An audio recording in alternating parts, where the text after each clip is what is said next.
So about 3 years ago, musician Bryan Nguyen had a dream. He heard that his favorite book, Ready Player One, was going to be turned into a movie, and his dream was, I want to write the soundtrack. I want to write the score for that movie. Unfortunately, somebody who was already attached to the movie, his name was John Williams, so Bryan didn't quite feel like maybe he had a shot at scoring the film. So he set his sights on possibly how could he write some music for the advertising campaign, maybe get a little bit of music on one of the trailers. Well, in this 3-year arc Bryan has gone through since then, he has scored the reimagining of Pure Imagination for the Ready Player One main trailers. This is such a great story and such a great way to dig into an interview, knowing the composer has had this great little arc and success. And I think there's a lot we can really learn from the interview that I had with Bryan Nguyen earlier today. So excited to share with you guys this interview. I know you're going to get a whole lot out of it.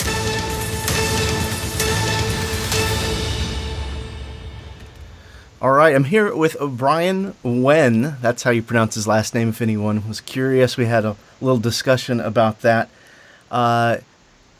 Bryan, as I mentioned in the intro, one of the reasons I was really excited to share some of his insight and expertise today is because of his recent music for the main Ready Player One trailers and promos that you've seen everywhere.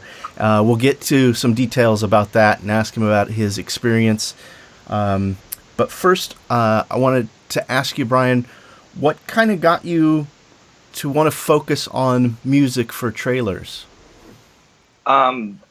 Basically, it started 3 years ago. I was kind of writing, and I had really no direction of what I was going to write for. And then I finished reading this book. I actually finished reading Ready Player One, and I was like, man, I really want to write the music for this movie. Then I found out at the time that they casted John Williams to write the music. So I was like, well, that's not going to happen. I can't replace him.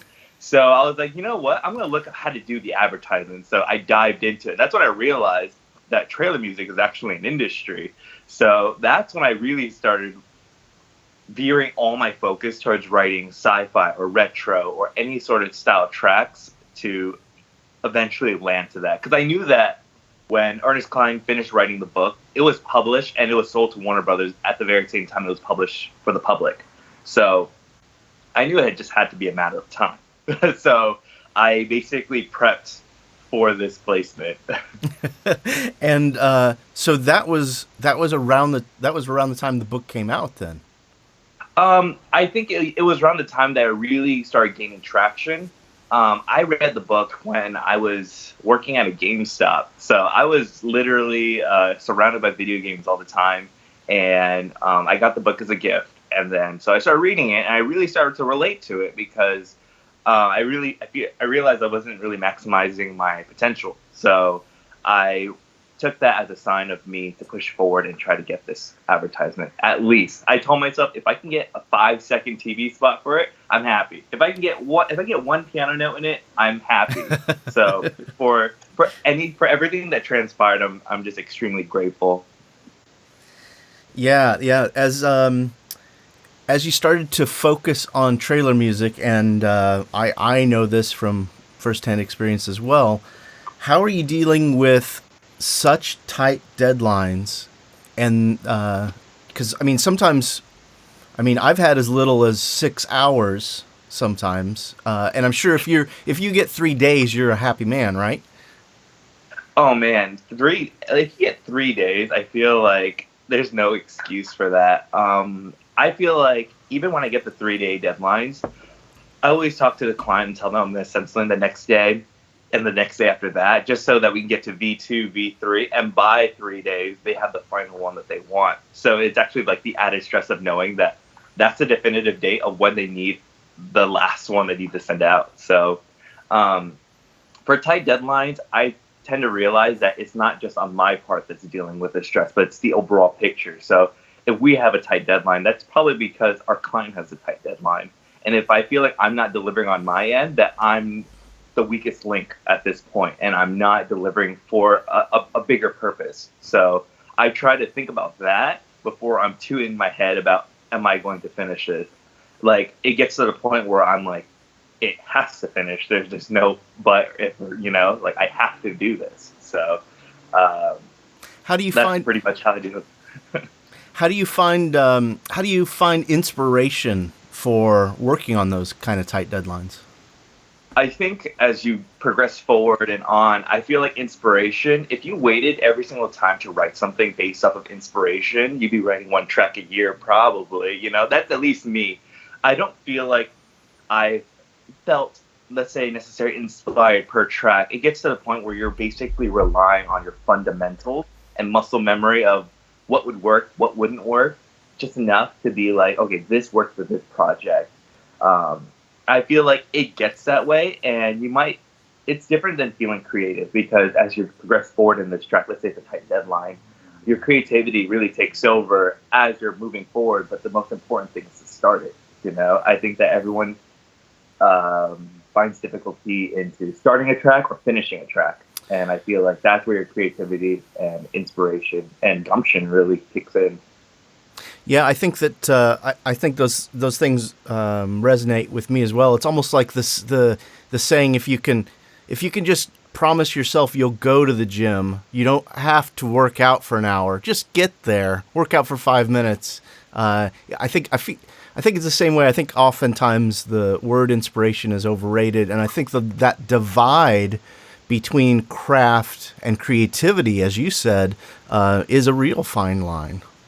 Yes, exactly. I just find that a lot of times people kind of, they kind of, let me say, I feel like they use it as an excuse. Oh, I don't have the inspiration to be able to do that, or I don't, and I feel like for us in the industry, we don't have that luxury of relying on it. We have to just push forward and make music, even if it's not for us. We have to make it for our clients. So that's the truth of the business. Yeah, when you, I've gotten to have just a couple handfuls of conversations with you, in person or on the phone in the past, and a lot of the people watching or who might be interested in checking this out may not know that you're actually under 30 years old, and I feel like you have. You've taken on and learned a lot of the keys you've given away so many great insights already that took me until I was, at least 30 years old to realize that, it's about that. It's about serving that client and serving the picture and being part of the team and knowing that everybody is under duress. Is there anything that you think kind of set you up to be possibly more mature than others of us? Well, that I'm grateful for any sort of compliment on that. I feel like it's a gift and curse sometimes to be under 30 in this industry, because especially when going to client meetings and everything like that, it could be perceived like, oh, he might not know as much, or even from a composing aspect, like he might not be as good as the next person. And a lot of times it's probably true. I'm not denying that. But I feel like I've been on such a momentum of actively learning. I've never stopped and felt like, okay, I know enough information now. I'm good for the year. I've always felt like I'm a student to the world, and especially to this industry, especially since I didn't even know I realized it existed until 3 years ago. So with that being said, it's been a huge learning experience. And like my opportunities when it started with the Harmony Music Libraries and Gothic Storm, I was kind of thrusted into a very high admin and business role in terms of dictating how we're going to market stuff or how we're going to pitch stuff. And I felt like using that opportunity for me, it really, I had to kind of mature a little bit, because it wasn't just on me anymore. It wasn't just me sending music to a publisher and that's it. It was more of like, okay, so I'm getting music from people, and I don't want to waste their time. And that was on every faucet. So that's pretty much the story. Yeah, I think I think that bit of seeing it as a process, as being, even though I know you were creating music and doing placements when you were with Gothic, being in the admin role and having all those responsibilities, I can imagine it was a blessing and a curse, but a great learning opportunity. I appreciate every minute I was there, and my current role now. I appreciate any chance I have to, kind of get a little bit of an edge in terms of what's going on in the industry. I just feel like for a lot of people, it's such a mystery what publishers do. They just know they send in music, and for some reason, it lands on advertisement somewhere, and they get paid. Yeah. My mind has always been interested in connecting the dots of how that worked, how that happened, what really takes place, and I find that the business aspect of it is on par, if not just as fun as making the music itself. Like, I've always found myself a bit of a talker. You know that when you see me in public, you know that I'm a really big talker. So any chance I get to go to any place and talk about why our music should be placed or why our music is good or anything like that, I am always down for that. So every week we try to set up at least 2 or 3 meetings a week. So that's driving to Hollywood, driving to bits and pieces of LA.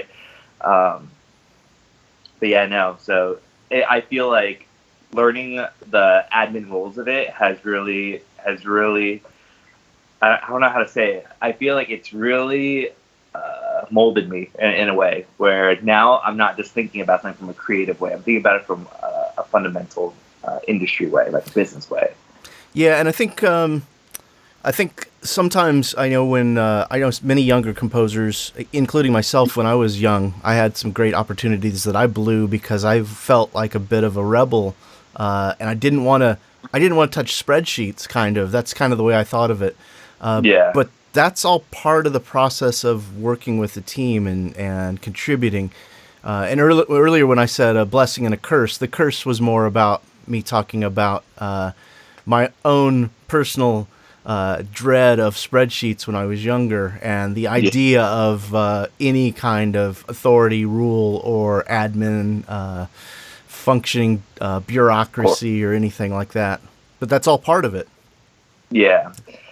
It was fortunate because before I started really jumping into trailer composing, I was working at a health insurance firm.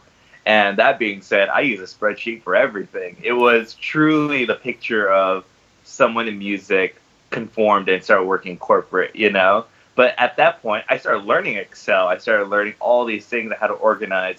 So when it came to time to really transfer that knowledge over, I feel like I was able to do that efficiently because I've already been doing it now for X amount of years at this one corporation. And then now I'm working at whatever music place I'm working at, I'm applying all the skills towards that. So I feel like I was broken down and not so much of a rebel because I went corporate and then went back to music. So so you were still a rebel, leaving the real corporate world into doing music admin roles. My mom's expression of me telling her I'm going to do music now. I'm leaving corporate. So it was great. I want to ask you a little bit about getting a chance to work on a daily with ghostwriter with Travis and Chris. Right? Yeah. When I heard you were doing that, I mean, I was so thrilled for you because the invaluable experiences in my life have been when I'm standing over the shoulder of someone with even 10% more experience or insight or talent or and I was thrilled for you. How do you feel that heading into to work with them every day? I know it's a blast. I see your photos, but how do you feel like it's changed your mindset or elevated your game in some way? I think in any sort of group setting, especially working there with them, it's always a camaraderie experience as well. So the amount of information I've learned, even to this day, I think I've been there for about 6 months now, every day when I'm driving up to work, I'm like, I wonder what I'm going to learn today. Because when I first started there, like my first day, they were like, well, you're learning Pro Tools today. And I'm coming from my DAW, which is Logic Pro, and I've been using that. I'm pretty comfortable. I'm pretty comfortable using that. And they're like, well, we're switching that because that's what we all use here. So they bought me a desk, they bought me a computer, they set up everything for me, and then they put Pro Tools on it. So it's been a learning experience learning that. But at the same time, I'm learning a lot in terms of outboarding gear, and then like general mixing and mastering, which they kind of really take the reins of that. But I always get a chance to sit in and kind of see how they do it, and I ask a ton of questions. I'm basically lurking behind Travis on the daily for 8 hours a day and basically asking him, oh, so why'd you do that? Or why'd you do that? So even if they didn't want to take on an apprentice or anything like that, I feel like they inadvertently did. So, and that's the thing. And I think the group experience of it, no matter what it is, everyone's always going to want the best out of each other and pull the best from out of each other. So a group setting is always great for that sort of experience. Yeah, that's wonderful. I know that I used to coordinate albums production with a company, and we did all our manufacturing through EMI and Capitol Records, and part of the business was mastering albums. And I just would hang out with the mastering engineers, when I wasn't running the coordination part of it. So being a flyover mastering engineer or any kind of talented engineer, I think is pretty invaluable for any composer, especially so many composers I know start with a laptop, and that's a whole different world than a real. Oh yeah, no, definitely. And it's always a little bit dissonant and jarring for me because me knowing Travis and Chris, I kind of knew them as friends first before like I even knew what they did. I knew that they had ghostwriter, but in general, me and Travis never really talked about that aspect before working over that. I think I talked to him for about 6 months on the daily after I met him. Like I met him at a bar, and then me and Travis started talking every single day. But it was never really about like our work. It was just really about things that we were interested in, kind of like just hanging out. So it's always a little dissonant for me for other people to be like, oh yeah, Travis, he's such a great sound designer. Or Chris, man, his music. Like for me, it's always a little bit secondary because I see them as like friends first. But then I always forget. I'm like, oh, that's right. They're really good at their job. So. Yeah, I think I just interviewed a mixing engineer, and he was talking about collaborating with, Sony and composers and working on delivering mixes, and how, working as a team, you have to have your talent and your skills together. That's a given. And then being able to enjoy working with someone for these crazy hours or ridiculous projects is such an important factor as well. So I could see why you're experiencing that. I got a couple questions from the Sample Library Review readers and viewers. They wanted to know if you had a favorite or go-to sample library. Okay, so they're very unconventional. So Embertone released this one saxophone. It's called Sexy Saxophone, and it was $14.99.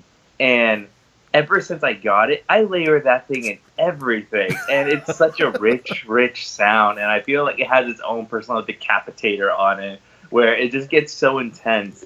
But the way it was programmed is just fantastic.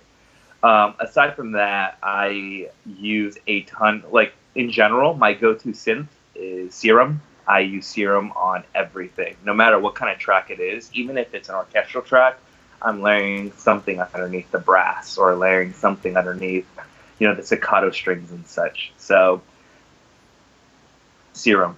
Serum is literally my go-to anything. Okay, yeah, that's great. Those are great. I would have never thought to lay that, what is it, sensual saxophone? Is that the name of it or something like that? Sexy saxophone. Yeah, I would have never thought to layer that on anything. Oh, man. Someone told me once that I would never be able to place a trailer with that saxophone, so I guess we'll have to see. Challenge accepted. uh, do you have any technique or method that you go about that you've learned or that you approach? I mean, now that you both work in Pro Tools and Logic, there has to be some kind of workflow that maybe you've transferred over that's helped you to work Yeah. to work quickly or to, I mean, besides just templates, or maybe something about the way you approach a template? It's terrible. I don't have a template, so it's always interesting when I have to turn around a 5-hour project or something that they want the next morning. I literally start with a new Logic process. If I'm at home, I'm working off of Logic. So when I'm at home and I start a new session, it's literally just like a blank. It's a blank screen. So I'm just add new tracks from there. So it might be an archaic way to do it, and I don't recommend that for anyone. But for me, I'm just used to it because I just upgraded my computer maybe about 6-7 months ago to the Mac Pros. Before that, I was using 8 gigabytes of RAM on an iMac, and it's still there. I gave it to my wife for administrative stuff like emails and such. But before that, I wrote 100 songs, trailer tracks on that iMac, and I use it up until the point where its drive just melted in because I use it so hard. I tried putting 300 MIDI tracks and such, and so because of that, I never really had a huge template workflow. So I would just make tracks and pray that it wouldn't freeze. Just check the CPU, freeze, bounce to audio, then group bounce to audio, and just keep doing that until it was big enough, which was hard if you ever got notes from the clients because they're like, man, can you change this one note up? And in my head, I'm like, well, no, you can't. You're stuck. So that being said, I took that same exact workflow, which is an extremely archaic workflow, and brought it over to my new computer, even though it can handle it. So I literally just add new track here and there. But all of my tips and such would be definitely just around percussion. That's essentially where I've kind of doubled down my foundation, and what I try to use to set myself apart from everyone else is how I mix my percussion, how I kind of go about that approach as opposed to anything else. I feel like there's so many masterclass tutorials and composer technique videos that kind of talk about trailer music, and I essentially try to apply each and every single one of them to my production. So they're pretty straightforward on mixing and stuff like that. But for example, some stuff that I do with my mix and workflow with my percussion is that I actually separate everything from low drums to high drums, mid drums, and cymbals separately. And then I add a stack track for each quadrant for each one in the spectrum. And then after that, I put it in a summing folder with all three of them together. But I always leave cymbals separately. I never add any reverb to my cymbals. I kind of just leave them raw. And then I add a little bit of white noise to my cymbals as well to kind of give it that sheen sound. And then I apply different levels of compression for my sort of kick, my low oomph, and then my mid and high drums and stuff. And I always make sure to EQ out some unwanted frequencies. That's pretty much it. So with it's nothing spectacular. So with the low thump, I think you pointed. Do you have a subwoofer down there? Yeah, I do. Yeah. So as much as I shouldn't, and I feel like when I see a lot of the studios, aside from Travis has one too. A lot of people don't intend to use them, but for me, I've just kind of grown accustomed to it. And my cat wants to join this interview, by the way. That's fine. Hi. I've got a couple around here somewhere. Yeah. I'm a big fan of working with a subwoofer. I kind of found that for me, it just that feeling of that bass while I'm composing and working gives me that extra physical stimuli. I do tend to turn it off when I mix, but I have some really good speakers, so I can hear all the low end anyway. So that's good. As long as you kind of sometimes I'm I wonder what this sounds like. I just quickly turn it on, turn it off, just quick reference. You know what I mean? Just so that the worst thing that I've ever done was I mix something. I'm like, man, this sounds so good. Then I put it in the car. I'm like, wait, this sounds weird. Or the best thing is I take it to the studio and I put it in Chris's room, and he has the barefoots, and they'll rattle your skull unless you didn't put enough low end into it. So I use Yamaha HS5s, and the lows aren't apparent. So when I mix on them, I'm like, oh, this sounds about good. Then I take it to Chris's Barefoots, and I'm like, oh, yeah, it sounds like I just put a high pass filter on it or something. There's no low end whatsoever. So hearing that really affected my writing because I'm able to A/B. Like when I write something at home, I'm like, I know what it's going to sound like in the studio. If it doesn't sound good in the studio, then it doesn't sound good anywhere else. So that's pretty much how I've adapted my workflow. Yeah, that's great. It's amazing to have different reference points and to have a really good studio to work with. If not, have your own Travis to help you with mixes or work on projects with. Oh, definitely. Travis and Chris are my guardian angels. Like I swear, they help me a lot more than I think they know. Another sample library review viewer had a question to ask you about your listening discipline. Like, are you always listening to what trailers are coming out, or are you keeping up with trends or anything like that? I think for that kind of thing, I kind of apply that to life also. I am always actively looking forward because it's one of those. It's kind of one of those experiences where you see so many trailers come out and you see so many different styles come out for each correlating trailer. And you're like, all right, so this could place, or that's what it tells me a lot of the times. I'm like, man, this is a really weird trailer track, but it still plays. That gives you hope. Yeah, I'm always quick to discern what feels dated, what feels a little bit aged, and what kind of stands out, what could be the new trend. But in general, like all that aside, when I'm writing, I just try to make decent sound music that I would listen to. That's what I like. It's been a weird journey where the last 3 years, I feel like all I listen to is trailer tracks. So I'll listen to something, I'm like, ooh, Pilgrimage by 12 Titans is amazing. Like these are like the kind of things I like to listen to as opposed to listening to anything that's mainstream.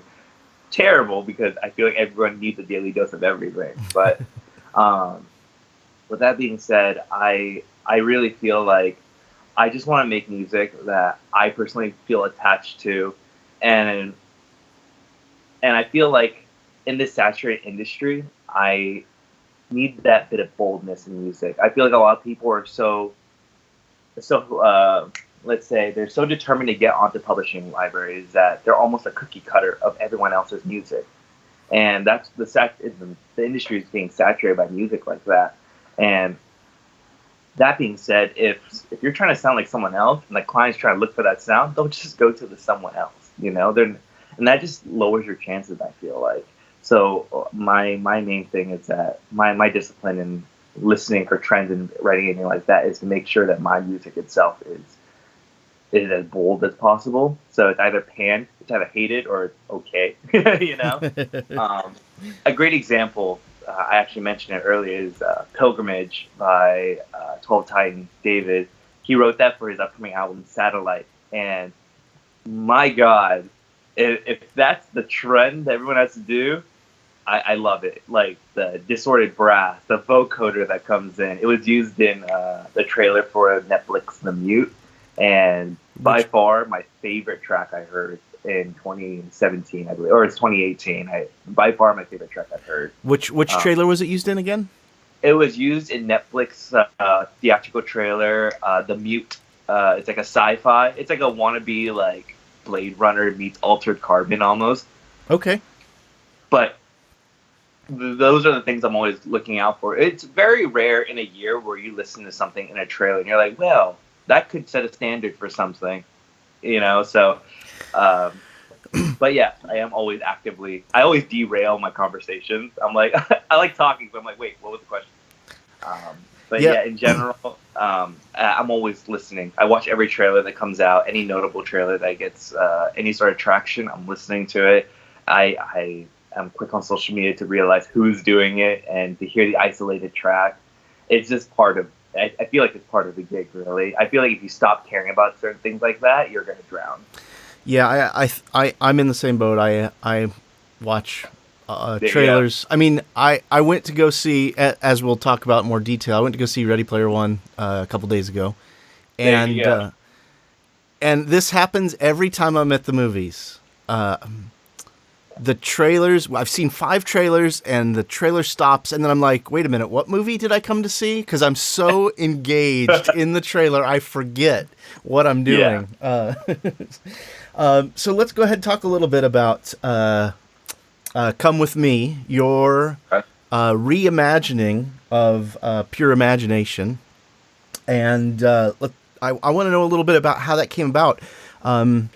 When Warner Brothers released the first teaser trailer, did you get excited about that and say, I want to do a version that they'll absolutely love? Or because I know that the briefs going around, because I pitched for it as well, were Yeah. not renditions of Pure Imagination, or at least the ones Yeah. I've gotten. So what? The whole process. Okay, so San Diego Comic-Con's teaser, like the one you're talking about, by Pitch Hammer came out, and I loved it. I almost loved the first half of that trailer more than the second half. As much as I love Tom Sawyer from Rush, I felt like it was a little out of place in the trailer with how cinematic the Pure Imagination track was. So I made a mental note of that. Fast forward to last month, I think. Yeah, it was in February when I started doing it. I wrote it literally a day before sending it out to them. They send me an email, and they know how big of a Ready Player One fan I was. And so he calls me. He's like, "Hey, we're doing Ready Player One." And then he just started talking to me about it. And then at that point, they hadn't seen any of the footage yet. So I was basically just explaining to him certain things that weren't captured in any of the trailers yet. I just wanted to capture it. Yes, it's magical. Yes, it's whimsical. But there's also a really strong emotional message. And there's pretty dark, dire situations within the book that may transpire, but the vibes will still be there. And they shifted gears based off my brief. Like when I was talking to him about it, they shifted gears. They're like, okay, so we kind of want to go with a more emotional route. Keep in mind, this was also only supposed to be a 30-second spot. So when initially they're pitching for me, or I'm basically getting ready to write, it was only supposed to be for a 30-second TV spot that they want to do a custom for. And they were throwing around stuff. And because of how much this project meant for me, I felt like I was a little more adamant on what I didn't want to do. So when they threw out ideas such as, let's do a Disney track, or let's do Dream On by Aerosmith, or something like that, something along those lines. It was the only time ever in my professional career I was like, I don't think we should do that. and that's bad, but like for me, I just really wanted to finish. So I'm like, Chris at Ghostwriters was like, why don't they use any of the pre-cleared music that they've already paid for? And we'll do a rendition off of that. So I made a list. I was like, oh, Take On Me. You got Tom Sawyer. You got Depeche Mode remix. You got Pure Imagination. And then they just latched onto that. They're like, you know what? That sounds like a good idea. Let's do Pure Imagination. I'm like, okay, let's do it. In my head, the guys, when I started working at Ghostwriter, I told the guys, I'm like, guys, I don't mean to be biased, but if Ready Player One comes around, I want like exclusivity on working on that. And they're like, oh, it's all yours. So they knew how much it meant to me. So they're like, oh, looks like you're doing Pure Imagination. So that being said, the client called me and he's like, you know what? Have you ever watched the Battle Los Angeles trailer, the one with Johansson's vocoder in the beginning? I'm like, oh yeah. He's like, yeah, I want something like that. And then I kind of talked him into wanting all the 8-bit sounds and like kind of like the retro fashion of Ready Player One, which I felt like wasn't captured yet. They captured the 80s, but they didn't capture the 80s retro gaming aspect of it. So I felt like I needed to do the trailer a service, So, yeah.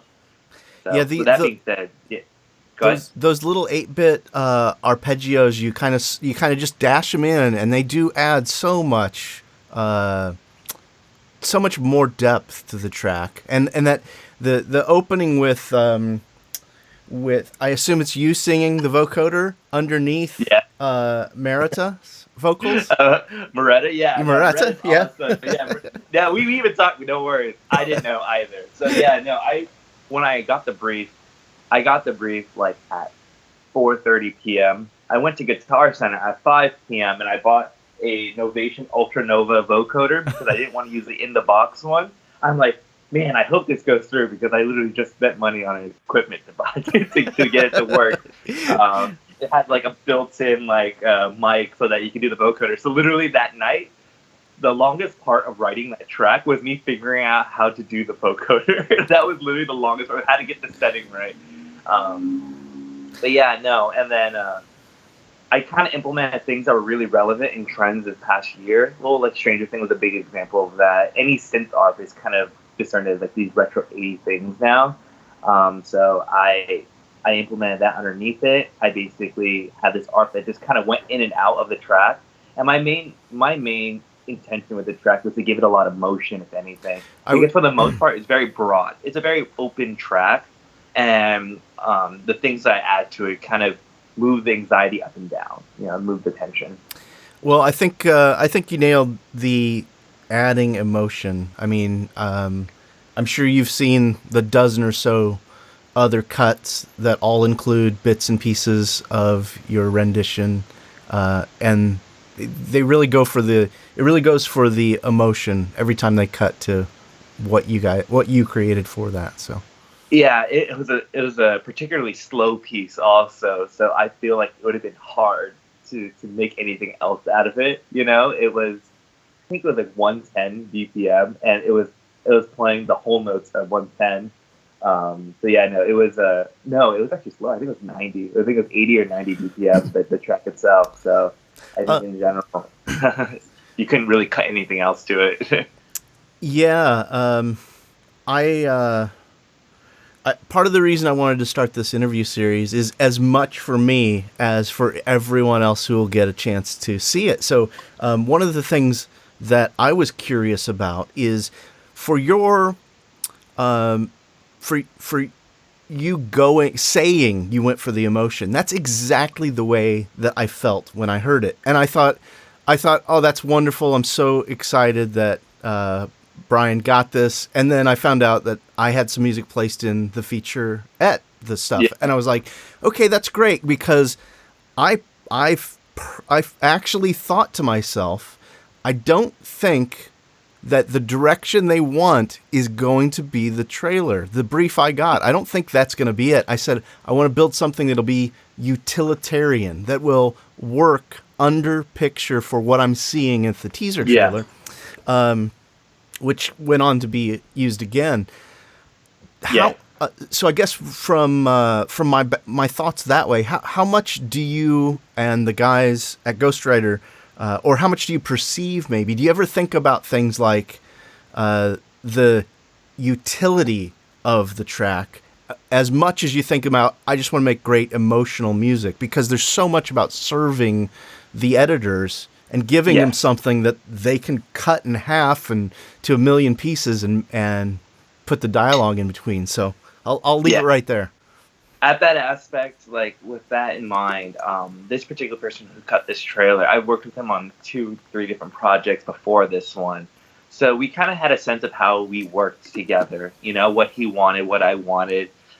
He's not afraid of sending a voice memo to me on what he wants exactly. It wasn't the case for this one. It was literally V1 was the one that we ended up using, and V1 was the one that got plays. So we didn't really do any revision. It was V1 and done. I made sure to separate everything as efficiently as possible. Let's just say the back end piece. It goes from the vocoder and then the orchestral sounds, and then it stops, and then it goes into this big section. The big section itself is separated into 4 different sections with a sync point in each individual one. Even if it's brief, but from the stem level, they can really cut around it. I felt like that was the most utilitarian part for me. Like I did that knowing that they might cut around, which they did.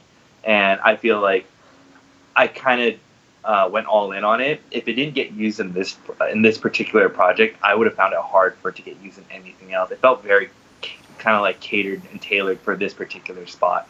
So fortunately it did work out, but like if it didn't, I would find it hard to believe where else it would fit. That's where my heart was when I wrote it. It was like my love song to retro gaming and the book.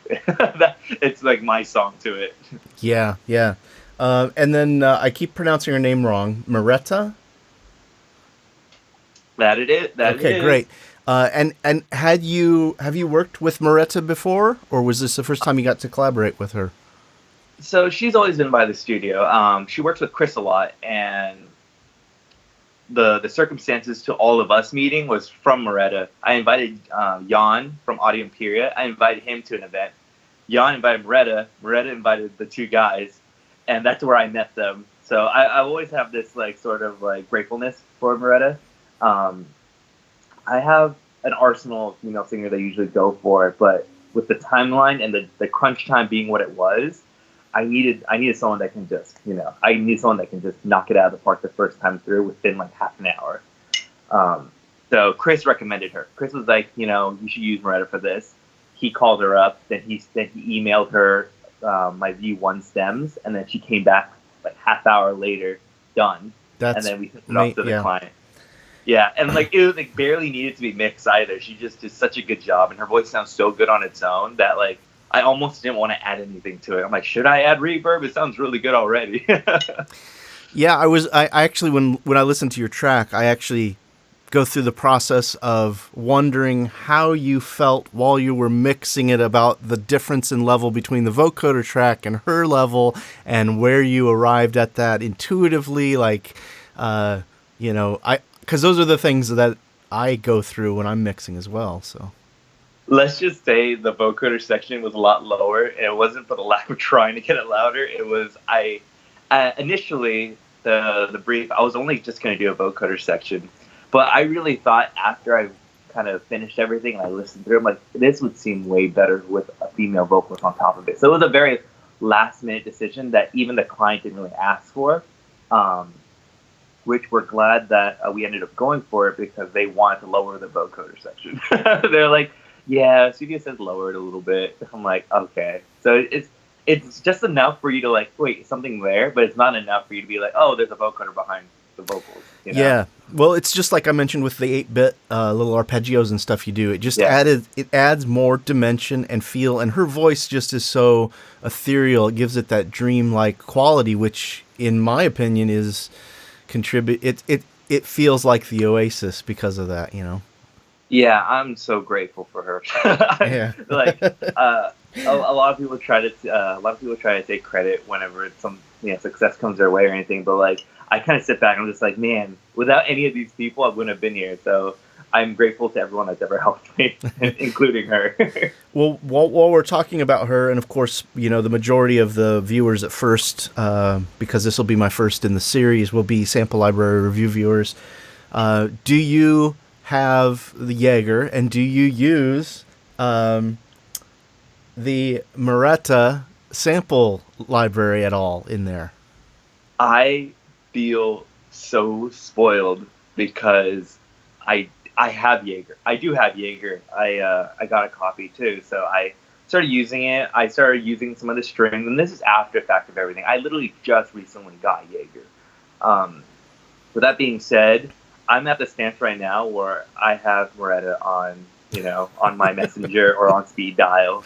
So I feel like for me, I would love to use it if there was an occasion for me to use it. But most of the times, I really love having lyrics in a track, and you really can't do the syllables on Jaeger. So I would love just to be able to call it and be like, I might need this, and I would rather just go that extra step.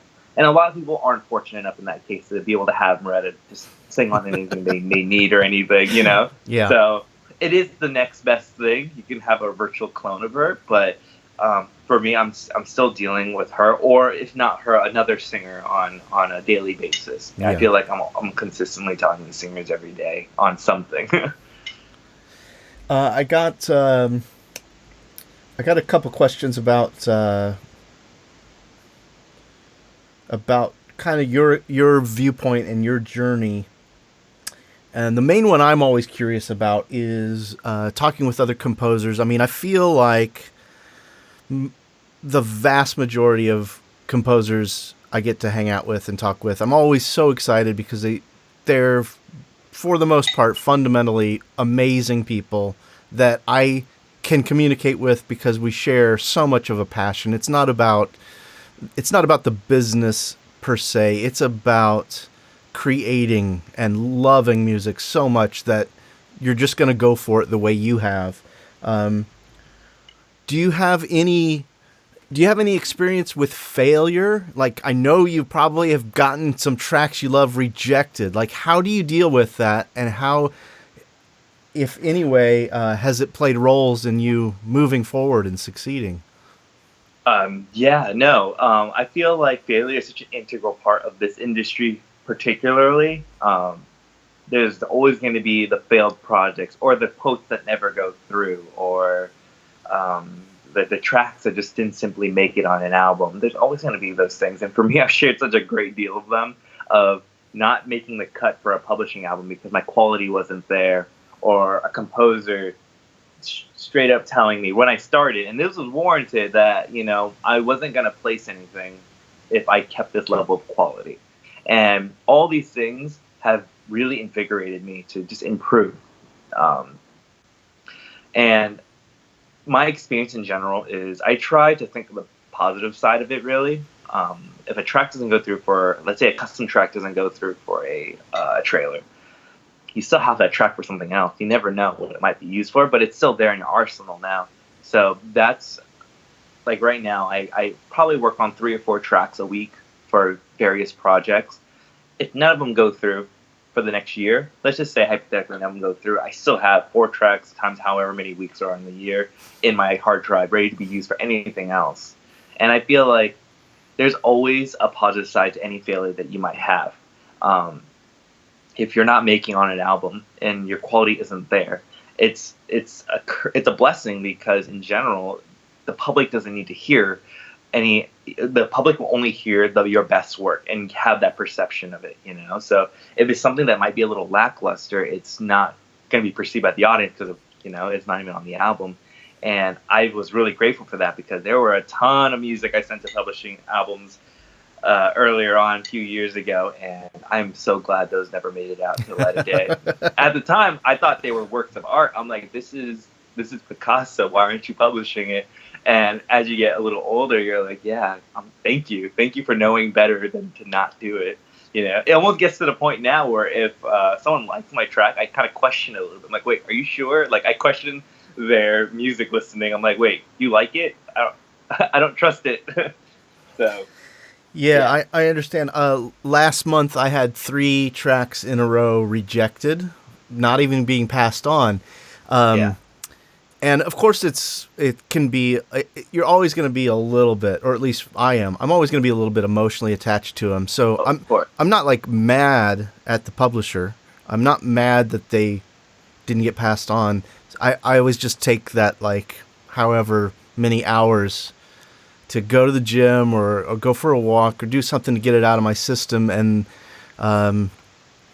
for me, like, failure in those ways actually gets me back around to be the rebel I always was when I grew up. And I'm like, well, I'll show them with the next one, And then you that's that's so me. I'll show them.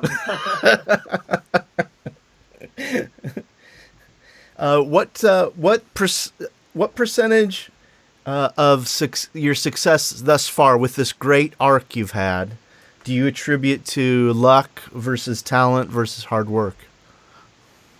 I always have a general discussion with myself on what is luck and what is talent versus hard work. And this is what I've realized, is that talent and luck mean nothing in this world. Like, I feel like those, like I was talking about earlier, they're used as a crutch and excuse to not do what you want to do, or to devalue someone else's work. And, like, you see someone else getting this huge arc of success, and then people are like, wow, he's really lucky he got those opportunities. He must be, and he must be really talented. And I think in general, hard work is the only thing you need to really strive for. It's hard work to start the track. It's hard work to finish the track. It's hard work to market yourself, to get someone to want to use your track. It's hard work for all of that. There's no vein in that that's like, oh man, I'm lucky that guy listened to my music and then used it. There's always a layer of work that you had to have done. A good example I'm always going to use is Kyle Booth. If you've ever followed him on social media, he writes so much music, it's ridiculous. And in in theory, it works because he's getting a lot of placements, And then a lot of people are like, wow, he must be really lucky. No, this guy works so hard. He's on every album coming out. He's written for us. He's written for every publisher possible that's notable. And every release, I'm like, oh, I know I'm going to see Kyle Booth in there. And, oh, there he is, And that's just the attributes of a very successful composer. It's just the hard work that kind of goes along the composer. And I feel like talent and luck don't really play a role. And I don't want to really influence anyone to think that it's all about luck. It's definitely not, It's not luck that got you to where you are with your company, It's not that you sat one day, you're like, maybe I'll get lucky tomorrow. No, you grinded hard. You hustled for what you wanted. And I feel like if anyone ever says anything otherwise, it's taking away a little bit. It's relinquishing a little bit of what you've done, That's at least for me. Yeah, that's what I think. That my percentage of luck and talent is 0 because I don't feel like I'm a talented. I don't feel like I'm a talented person, but I do know that I'm a hardworking person. I stay up later than everyone else. I wake up earlier than everyone else. Maybe not you, but the majority of people, I do wake up earlier than. But then, when everyone else is hanging out and going out on vacation, I'm the one working. So that's all hard work there. Do you have any? There's a lot of composers I talk to regularly, both through Sample Library Review and reach through there, or through the workshops that I run once in a while. Do you have any advice for those those up and coming composers that are where you were just 3 years ago? Going to being on the soundtrack with the biggest Spielberg release of the decade. It's interesting how everything worked, but if I were to go back, I would basically address this to myself 3 years ago. And like you're saying, if they were in the same situation I was in. Brian Tyler had an amazing quote from this one interview that he did. I can't remember which one, but he really said that his limitations is what created his sound. And that's me encapsulated, because there are a lot of times where I'm not the best person in harmony or music theory or anything like that. So I doubled down on the strengths that I did have, whether it's my knowledge on using synthesizers or my knowledge on using percussion rhythms and adding in and taking out for dynamic layering. There are things that I did because those are the things I'm strongest at. And the one thing that I'm really proud of is that I've never really tried to be a cookie cutter of someone else.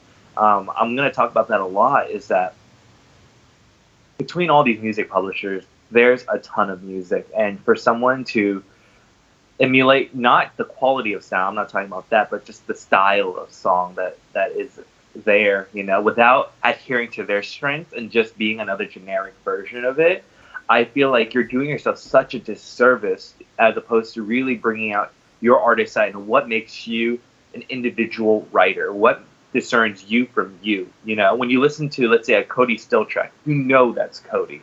You know when Chris Bragg writes a track, you're like, oh, I know this is Chris Bragg's track. It's not someone else trying to be him. And I feel like that's when you start realizing your value and stuff. And the worst thing a client and an editor, anyone that you're going to be writing music for, the worst thing that they can realize is that you're just kind of faking your way around the thing that they're wanting from you. If they want a rock guitar hybrid, I know that I'm not going to beat out Nick Zios on guitar rock, So if I'm trying to copy it, or I'm trying to encapsulate it in a certain way, it's going to just seem like I'm kind of beating around the bush and just kind of feathering it. And that's when you got to double down on your strengths to create your sound. So limitations basically inspires creativity, because you learn to work around on everything. I basically learned how to work around my shortcomings in music and how to maximize what I'm good at. Yeah, that's great. That's great advice. That's almost identical to what I tell people as well. Accentuate the positive, eliminate the negative. Precisely.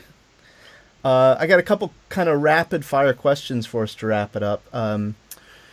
What's the best purchase you've made for yourself under $100 in the not too distant past? Decapitator. Decapitator was, I got a Black Friday sale.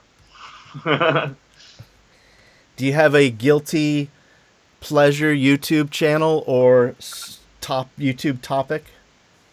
Oh man, if you're gonna listen to anyone's music, Ronald Jenkins on YouTube with his synthesizer, Ronald Jenkins is absolutely fantastic. And I feel like it's a little hard for people to get into it because of his personality, but I absolutely love it. It's so genuine and heartfelt. He's playing on like these two synthesizers and playing these like space folk jams. Okay. It's inspiring, so I like watching those. I haven't checked those out. I'll have to check those out. Oh, definitely. You'll come back to me and be like, wow, these are amazing. Do you have a surprisingly enjoyable movie, concert, or TV show that, or even video game maybe, that you've either binged or gotten into not too distant past? Okay, it's a little bit of a guilty pleasure, but me and the guys at work got so into Ultimate Beastmaster on Netflix. It's kind of like American Ninja Warriors on steroids, and we always get so excited about it, and we're like, man, bucket list is to write something that's going to be played at that stadium. Like that's like our bucket list to do now, and it's like this Netflix show, and it's such a guilty pleasure because it gets a little like cheesy sometimes, but we always watch it every lunch. We always turn it on, so yeah, that's just something we binge. Coffee, tea, beer, or water? Oh, coffee. Oh, man. Like, literally, when I started this interview, I was like, I need coffee first. Second cup of coffee. We're going for this today. Yeah. I'd be so surprised if, like, the day I decompose and die, like, they just find bits of coffee grinds all over. Like, I can't imagine anything else. Yeah, I hear you. And before we started, I found out you have a coffee mug collection, as I do as well. Oh, yeah. Yeah, totally. Like, I'm always grateful that composers and such always send me stuff, and this is one of the gifts I got for Christmas.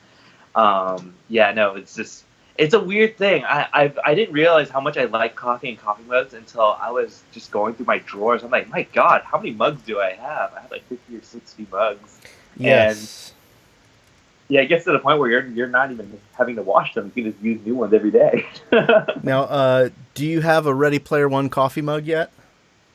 I do not. So I was trying to find a decent one, and there was one with like the scoreboard on it, but I was just afraid of it like chipping off in paint, so I didn't opt for it. So I was like, man, maybe I'll wait for like a really good one. Like, I think I have such a obnoxious amount of Ready Player One stuff. Like, I have the DeLorean, I have all the pop dolls, I have every single pop doll that they made for Ready Player One. I was like, well, it's gonna happen.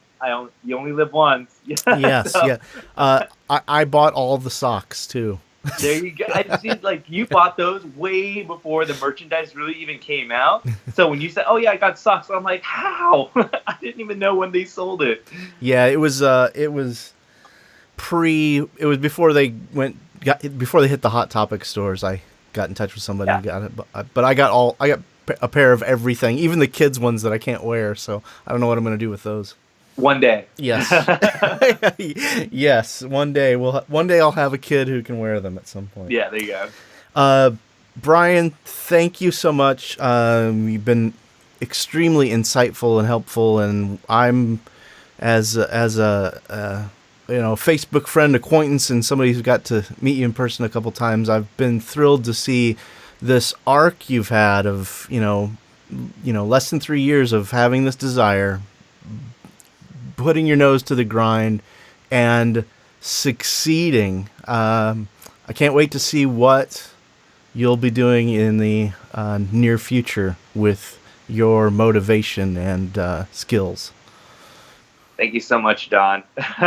We've got to find another movie to obsess over, I guess. Yeah, I guess so. All right. I'm going to stop the recording now. Okay.